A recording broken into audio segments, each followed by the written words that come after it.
উড়িয়ে দেব কি?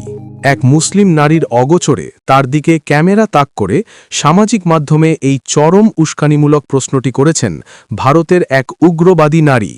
গানের কথা আর ইশারায় দেওয়া হয়েছে খুনের হুমকি। এটি কি কেবলই একটি ভিডিও, নাকি ভারতে ক্রমবর্ধমান ইসলামোফোবিয়ার এক ভয়াবহ বহিঃপ্রকাশ? ভারতের উত্তরপ্রদেশের লখনৌতে এক বোরকা পরিহিতা মুসলিম নারীকে লক্ষ্য করে উগ্রবাদী অনলাইন হয়রানি ও খুনের হুমকির এক চাঞ্চল্যকর তথ্য সামনে এসেছে। মুস্কান সিং নামের এক হিন্দুত্ববাদী নারী তার ফেসবুক প্রোফাইলে কয়েকটি ভিডিও শেয়ার করেছেন। সেখানে দেখা যায় পেছনে বসে থাকা এক বোরখা ও নেকাব পরিহিতা মুসলিম নারীর অগোচরে তাকে ভিডিও করা হচ্ছে।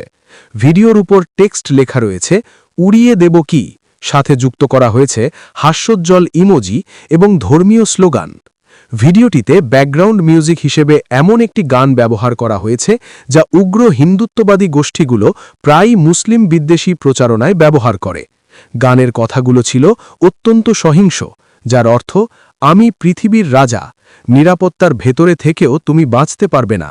মনে রেখো, আমি তোমাকে বলে কয়ে মারব, তোমার ঘরে ঢুকে গুলি করব। মানবাধিকার কর্মী এবং পর্যবেক্ষকরা বলছেন, এটি কোনো বিচ্ছিন্ন ঘটনা নয়। ভারতে বর্তমানে মুসলিমদের লক্ষ্য করে এ ধরনের ঘৃণ্য বক্তব্য বা হেট স্পিচকে ও অনলাইন বুলিংকে এক প্রকার স্বাভাবিকীকরণ করা হচ্ছে। একজন নিরপরাধ নারীকে জনসমক্ষে এভাবে লক্ষ্যবস্তু বানানো কেবল ব্যক্তিগত গোপনীয়তার লঙ্ঘন নয়, বরং এটি সরাসরি সাম্প্রদায়িক উস্কানি। সামাজিক যোগাযোগ মাধ্যমগুলোতে এই ভিডিওটি ছড়িয়ে পড়ার পর তীব্র নিন্দার ঝড় উঠেছে। সাধারণ মানুষ এবং সচেতন মহল এই ঘটনায় জড়িত ব্যক্তির বিরুদ্ধে কঠোর আইনি ব্যবস্থার দাবি জানাচ্ছেন। মানবতার প্রতি এই চরম অবমাননা রুখতে বৈশ্বিক স্তরে আওয়াজ তোলা এখন সময়ের দাবি। লাইক দিন, কমেন্ট ও শেয়ার করুন, কমি টাইমসকে সাপোর্ট করুন।